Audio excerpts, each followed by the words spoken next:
Tabi pun.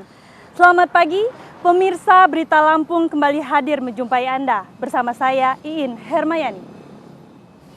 Sejumlah berita aktual dan beberapa informasi menarik lainnya telah kami siapkan untuk Anda. Berikut Berita Lampung pilihan hari ini. Jangan di situ, suaranya. Pondok pesantren di Langkapura, Bandar Lampung terbakar akibat tersambar api pembakaran sampah.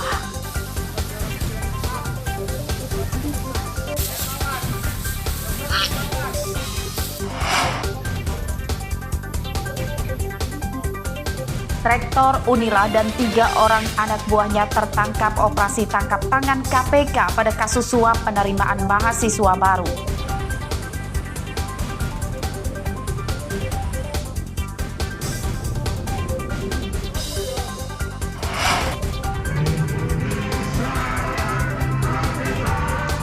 Seorang peserta lomba panjat pinang di Tanggamus tewas tersambar petir.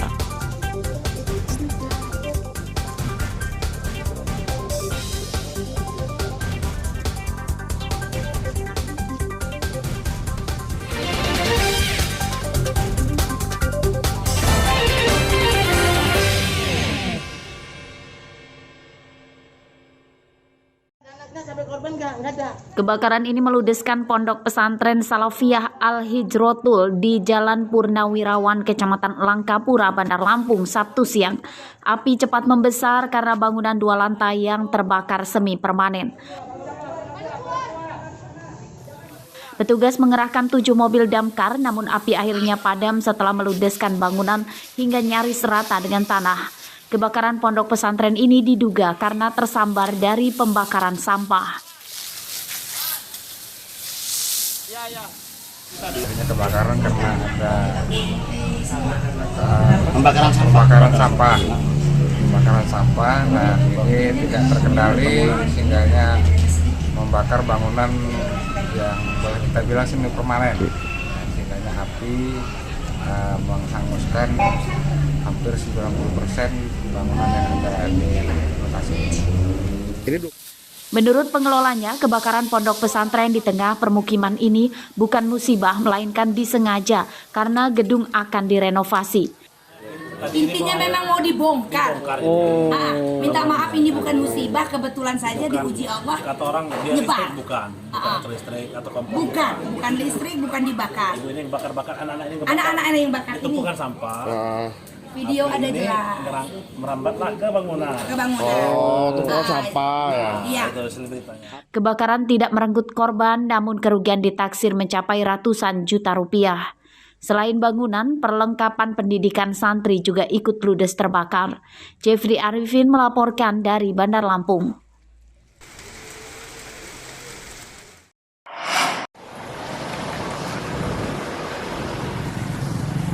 Kelangkaan BBM bersubsidi jenis solar dan Pertalite di Lampung belum berakhir. Antrian kendaraan terjadi di SPBU yang masih menjual solar dan Pertalite. Di antaranya terjadi di SPBU Sukoharjo Pringsewu. Antrian mobil mengular hingga ke Jalan Sumatera Lintas Barat. Kendaraan yang antri tidak hanya dari lokal saja, melainkan juga dari luar daerah. Mereka antri sejak pagi sebelum SPBU buka. Ngantri mulai dari jam 5:30 pagi. Iya. Ini sampai sekarang belum dapat solarnya? Belum dapat solarnya. Tahu kebagian apa enggak, mudah-mudahan sih kebagian. Iya. Terkait kelangkaan solar ini harapannya seperti apa sih, Mas? Semoga kedepannya semakin lancar solar, jadi kita di jalan nggak ada kendala. Kita di jalan sudah susah, jangan ditambah susah dengan susahnya BBM. Solar ini sekarang ini susah loh Pak. Susah. Terus? Jadi kalau kita kan posisinya terhambat lah ibaratnya kalau solar ini kalau susah, kalau beli di eceran mahal. Beli jajaran mahal.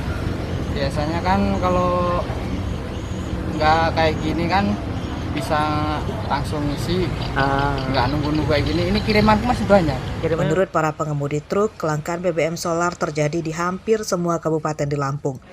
Mereka mendesak pemerintah segera mengatasi kelangkaan BBM. Andri Kurniawan melaporkan dari Pringsewu.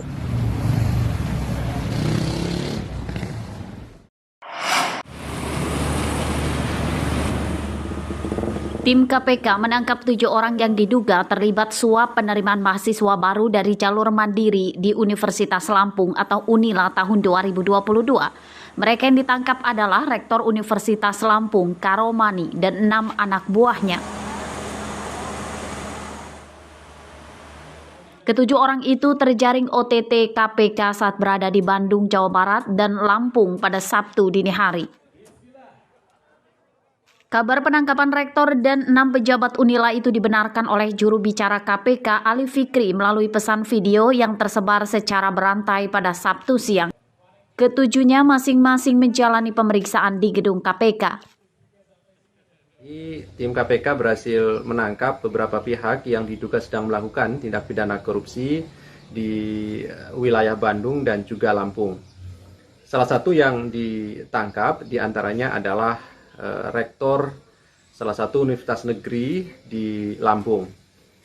Saat ini para pihak yang ditangkap telah dibawa ke Gedung Merah Putih KPK di Jakarta dan masih dilakukan permintaan keterangan serta klarifikasi oleh tim KPK. Minggu siang dari 7 yang ditangkap, 4 diantaranya telah ditetapkan sebagai tersangka. Mereka yakni Rektor UNILA Karomani, Wakil Rektor 1 Bidang Akademik Heriadi, Ketua Senat UNILA Muhammad Basri, dan pihak swasta Andi Desviandi. Jeffrey Arifin melaporkan dari Bandar Lampung.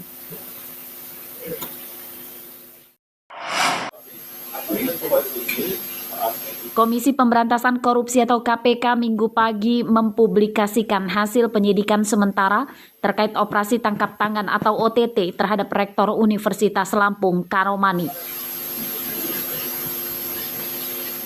Tim penyidik KPK menyita barang bukti uang tunai lebih dari 400 juta rupiah, buku rekening berisi saldo lebih dari 800 juta rupiah, serta deposito berbentuk emas batangan senilai lebih dari 1,4 miliar rupiah. Barang bukti itu diduga kuat hasil suap penerimaan mahasiswa baru dari jalur mandiri di Universitas Lampung. HY beserta dengan barang bukti uang tunai sebesar Rp414.500.000, kemudian slip setoran deposito di salah satu bank sebesar Rp800 juta, dan kunci safe deposit box yang diduga berisi emas yang setara dengan 1,4 miliar. Tersangka Karomani diduga menyalahgunakan jabatannya sebagai Rektor UNILA. Ia aktif mengatur seleksi mandiri masuk Universitas Lampung atau Simanila 2022. Karomani yang menentukan kelulusan peserta Simanila. Mahasiswa yang diterima masuk Universitas Lampung dari jalur mandiri dimintai uang hingga Rp300 juta per orang. Uang itu belum termasuk biaya resmi pendaftaran. Tarif termahal untuk masuk ke Fakultas Kedokteran. Atas dugaan tindak pidana korupsi berupa suap dan gratifikasi oleh penyelenggara negara atau yang mewakilinya terkait penerimaan calon mahasiswa baru pada Universitas Lampung tahun 2022. Praktik suap masuk Universitas Lampung dari jalur mandiri ini disebut KPK terungkap dari hasil laporan masyarakat. Keempat tersangka dijerat Undang-Undang Nomor 31 tentang pemberantasan tindak pidana korupsi. Ancaman hukumannya hingga 20 tahun penjara. Ari Susanto melaporkan dari Bandar Lampung.